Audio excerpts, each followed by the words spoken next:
I'll throw a grenade. Fuck you. I think I still have my face shield up. One dead. I'm with you. I need to guys reload. good? I need to reload. Wait 1 second, please. Dude, no way. I just killed 4 of them. What is up, guys? So I have finally decided to do an Escape from Tarkov review and tell you all if this game is for you or not. This has been long overdue. If you ask anyone who plays Tarkov, they will tell you that this game is not for everyone. I have been playing this game since the alpha release date in August 2016. This is a 4-year-old game and it's still not finished. With that being said, this is the game that I have spent the most amount of hours on in the last 4 years since the release date. I both hate and love this game from all my heart. I will try my best to make you understand what it's like to play Escape from Tarkov.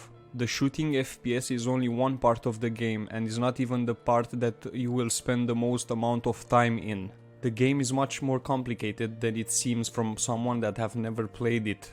And that can be a good or a bad thing, depending on what you want from a game. Now stick around for the whole video and I will promise you that by the end you will have a clear image of what Escape from Tarkov is and if this game is right for you or not.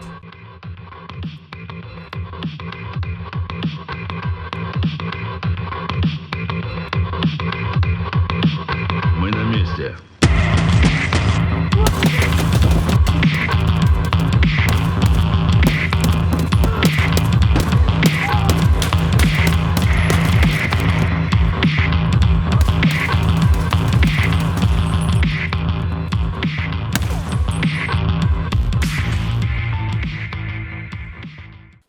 Okay, so what is Escape from Tarkov? Tarkov is a FPS MMO with RPG elements. Even that description sounds complicated. This game is instance based, where you can join in a map as either a PMC or a scav. Once you choose the map, you have to choose what time you want to go in, and then you spawn in. After that, you have to find the extraction point that you are assigned to. That is usually at the other end of the map. You do not know what side of the map you will spawn in, and usually the encounters between players are at the middle of the map, although it's not unusual to not meet any player depending on your playstyle. You can avoid conflict completely or you can rush in for the fights.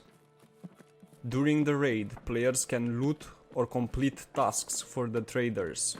If you die in a raid, you will lose everything that you have on you, except the items that you have stashed inside your container. If you do manage to extract, then you get to keep all of your items, and the ones that you have looted during the raid. There is no in-game map, so you will have to learn the maps by heart and all of the extraction points. Besides players, you can encounter scavs.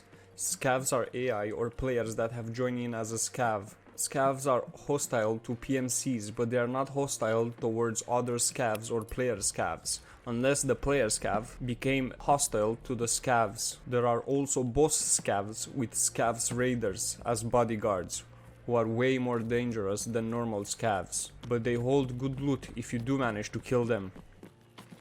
Yes, the game is a first-person shooter, but there is MMORPG elements that you cannot ignore. There are 8 traders that you have to complete quests for in order to progress and unlock new gear. Quest tasks will vary from killing AI to fetching items for the traders and so on. There are currently 7 maps that you can play on and 5 more to be released, adding to a total of 12 maps when the game will be ready. There are currently 3 currencies that you can spend at the traders: rubles, dollars or euros. I want to mention that none of them are microtransaction, and there is no microtransaction in this game at all. All the currencies can be found in raid. Besides spending currency at the traders, you can also trade in items that you find in raid for weapons, bullets or so on. For example, Mechanic offers a lot of his item in exchange for bitcoins. Beside the 8 traders, the game offers a flea market as well, where players can trade with other players. The economy and price of the flea market is dictated by players, something that you do not see in other games, and it makes the game so much interesting. Another thing that is worth mentioning is that there are passive skills that you can level up by performing certain actions, like healing or sprinting for a long duration. You can either play as a PMC, which is your main character, or as a scav, but you have a cooldown of 15 minutes every time you try to play with a scav. A scav will give you a random set of gear and items, and if you manage to extract with the scav, then you're gonna get to keep all of them, and later on you can use them on your PMC. Something worth mentioning is that you cannot complete quests with your scav. Every player has a main stash. That's the place where you're gonna store your items of raid. The amount of items you can store in your stash can be upgraded with the hideout, but we will go into that later. In your stash, you will have to carefully organize all of your items. Tarkov weapon customization is the most complex system that I have ever seen in a video game so far. With hundreds of parts, loads of weapons variety, there is a weapon out there for everyone. You will, however, have to learn what bullet goes inside what weapon. Not only that, but every caliber has a variation that you will have to learn. Let me just explain this a bit more. Let's take for example AK weapons that shoots 545 by 39 bullets. In one hand you have HP variation that has a lot of damage towards non-armor players, but little to no armor penetration. And then on the other side you have the Igornik variation that offers 62 penetration power and is really good against armor players.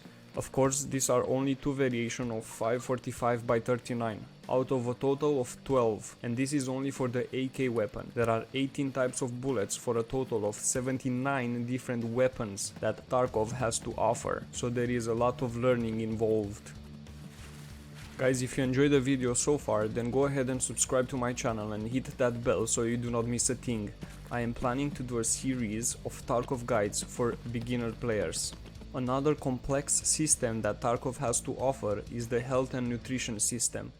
The nutrition is not really that complicated. You have to keep an eye out for when you have to eat or drink.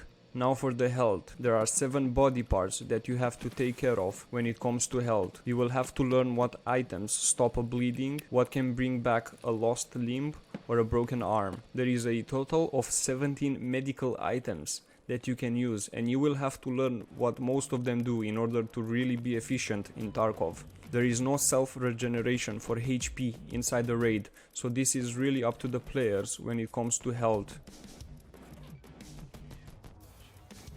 Every player has a hideout that has to be upgraded. The benefits of upgrading your hideout will vary from faster health regeneration of a raid to farming bitcoins with your bitcoin farm. You will have to put the time in and gather the necessary items in order to upgrade your hideout. And this is currently what I am working on right now since the last wipe. I feel like I have been talking so much and I have not even started talking about the actual combat FPS part of the game. The game is very slow paced, tactical and brutal. I find myself walking more than sprinting. Compared to other games, I really choose my battles and I do not engage straight away with the enemies. And I love this about Tarkov. The game has improved a lot in terms of optimization, frame drops or low FPS, but there are still bugs as this game is still in development. For example, I was having a fight with 2 players. After I dropped one of them, I had to reload my weapon. When I did that, the weapon stuck in a weird position and I had to restart the game in order to fix it.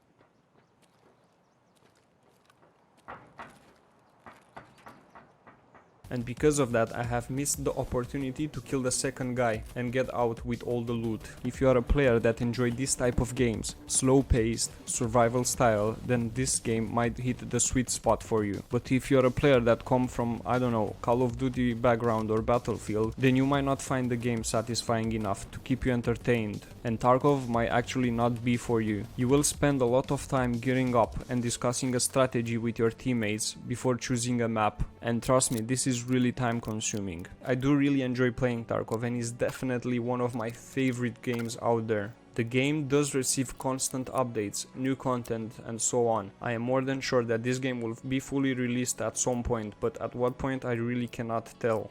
Even though this game is not fully released, I can tell you right now that the game is fully playable and it doesn't feel like content is missing. Guys, I really hope that this was helpful. Please go ahead and smash that like button and let me know what you think in the comment section below. Subscribe to my channel for more content like this, and I will see you all next time.